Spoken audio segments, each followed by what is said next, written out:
First Esdras chapter 3. Now when Darius reigned, he made a great feast unto all his subjects, and unto all his household, and unto all the princes of Media and Persia, and to all the governors and captains and lieutenants that were under him, from India to Ethiopia, of 127 provinces. And when they had eaten and drunken, and being satisfied, were gone home, then Darius the king went into his bedchamber and slept, and soon after awakened. Then 3 young men that were of the guard that kept the king's body spake to one another, Let every one of us speak a sentence. He that shall overcome, and whose sentence shall seem wiser than the others, unto him shall the king Darius give great gifts and great things in token of victory, as to be clothed in purple, to drink in gold, and to sleep upon gold, and a chariot with bridles of gold, and an head tire of fine linen, and a chain about his neck. And he shall sit next to Darius, because of his wisdom, and shall be called Darius his cousin. And then everyone wrote his sentence, sealed it, and laid it under King Darius his pillow, and said, that when the king is risen, some will give him the writings, and of whose side the king and the 3 princes of Persia shall judge, that his sentence is the wisest, to him shall the victory be given, as was appointed. The first wrote, Wine is the strongest. The second wrote, The king is the strongest. The third wrote, Women are strongest. But above all things, truth beareth away the victory. Now, when the king was risen up, they took their writings and delivered them unto him, and so he read them.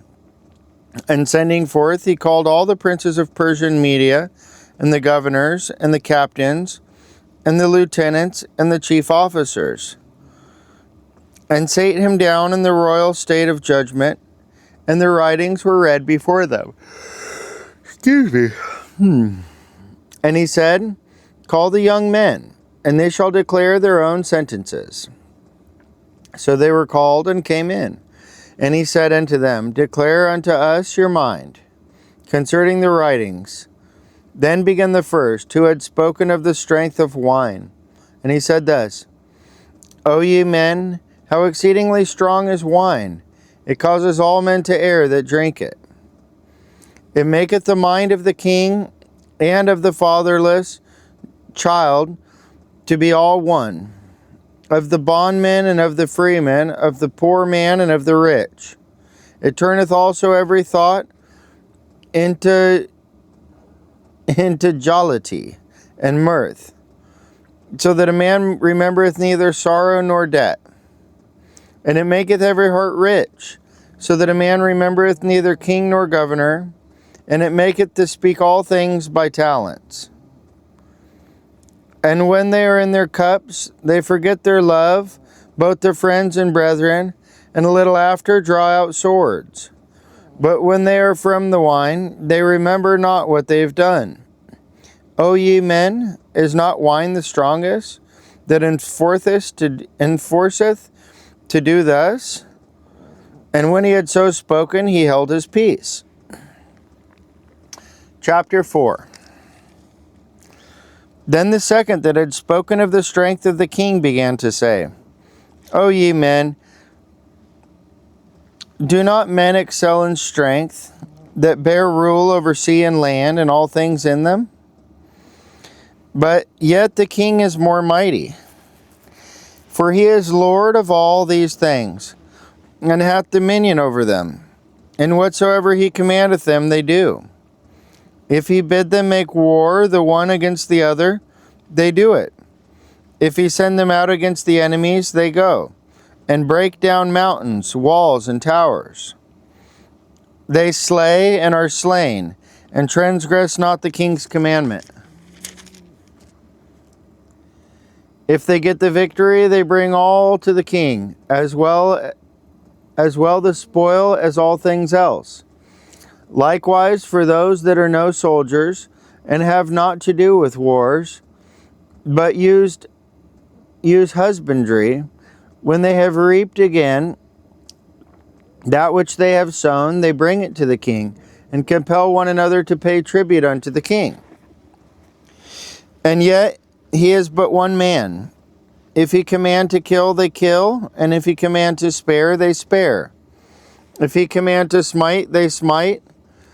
If he command to make desolate, they make desolate. If he command to build, they build. If he command to cut down, they cut down. If he command to plant, they plant. So all his people and his armies obey him. Furthermore, he lieth down, he eateth and drinketh, and taketh his rest. And these keep watch round about him. Neither may anyone depart and do his own business, neither disobey they him in anything. O ye men, how should not the king be mightiest, when in such sort he is obeyed? And he held his tongue. Then the third, who had spoken of women, and of the truth, this was Zerubbabel, began to speak. O ye men, it is not the great king, nor the multitude of men, neither is it wine that excelleth. Who is it then that ruleth them, or hath the lordship over them? Are they not women? Women have borne the king and all the people that bear rule by sea and land. Even of the came they, and they nourished them up, that planted the vineyards from whence the wine cometh. These also make garments for men. These bring glory unto men, and without women cannot men be. Yea, and if men have gathered together gold and silver, or any other goodly thing, do they not love a woman, which is comely in favor and beauty? And letting all those things go, do they not gape, and even with open mouth fix their eyes fast on her? And have not all men more desire unto her than unto silver or gold, or any goodly thing whatsoever? A man leaveth his own father that brought him up, and his own country, and cleaveth unto his wife. He sticks not to spend his life with his wife, and remembereth neither father nor mother nor country. By this also you must know that women have dominion over you. Do you not labor and toil and give and bring all to the woman? Yea, a man taketh his sword and goeth his way to rob and to steal, to sail upon the sea and upon rivers, and looketh upon a lion, and goeth in the darkness, and when he hath stolen, spoiled, and robbed, he bringeth it to his love. Wherefore a man loveth his wife better than father and mother.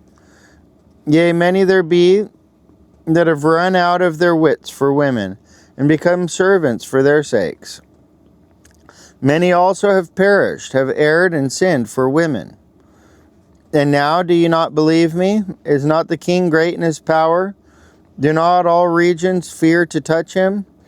Yet did I see him, and Epame, the king's concubine, the daughter of the admiral Bardicus, sitting at the right hand of the king, and taking the crown from the king's head, and setting it upon her own head. She also strook the king with her left hand, and yet for all this, the king gaped and gazed upon her with open mouth. If she laughed upon him, he laughed also. But if she took any displeasure at him, the king was fain to flatter, that she might be reconciled to him again. O ye men, how can it be but women should be strong, seeing they do thus? Then the king and the princes looked once upon another, and so began to speak of the truth. O ye men, are not women strong? Great is the earth, high is the heaven, swift is the sun in his course. For he compassed the heavens round about, and fetcheth his course again to his own place in one day. Is he not great that maketh these things? Therefore great is the truth, and stronger than all these things. All the earth calleth upon the truth, and heaven blesseth it. All works shake and tremble at it, and with it is no unrighteous thing. Wine is wicked, the king is wicked, women are wicked, all the children of men are wicked, and such are all their wicked works. And there is no truth in them. And their unrighteousness also they shall perish. As for the truth, it endureth, and is always strong. It liveth and conquereth forevermore. With her there is no accepting of persons or rewards, but she doeth the things that are just, and refraineth from all unjust and wicked things. And all men do well, like of her works. Neither in her judgment is any unrighteousness, and she is the strength, kingdom, power, and majesty of all ages. Blessed be the God of truth. And with that he held his peace. And all the people then shouted and said, Great is truth, and mighty above all things. Then said the king unto him, Ask what thou wilt, more than is appointed in the writing, and we will give it thee, because thou art found wisest. And thou shalt sit next me, and shalt be called my cousin. Then said he unto the king, Remember thy vow, which thou hast vowed to build Jerusalem in the day when thou camest to the kingdom, and to send away all the vessels that were taken away out of Jerusalem, which Cyrus set apart when he vowed to destroy Babylon, and to send them again thither. Thou also hast vowed to build up the temple, which the Edomites burnt when Judea was made desolate by the Chaldees. And now, O Lord the King, and this is that which I require, and which I desire of thee, and this is the princely liberality proceeding from thyself. I desire therefore that thou make good the vow, the performance whereof with thine own mouth thou hast vowed the King of heaven. Then Darius the king stood up and kissed him, and wrote letters for him unto all the treasurers and lieutenants and captains and governors, that they should safely convey to their way both him and all those that go up with him to build Jerusalem. He wrote letters also unto the lieutenants that were in Colossae and Phoenicia, and unto them in Libanus, that they should bring cedar wood from Libanus unto Jerusalem, and that they should build the city with him. Moreover, he wrote for all the Jews that went out of his realm up to Jewry concerning their freedom, that no officer, no ruler, no lieutenant, nor treasurer should forcibly enter into their doors, and that all the country which they hold should be free without tribute, and that the Edomites should give over the villages of the Jews which then they held.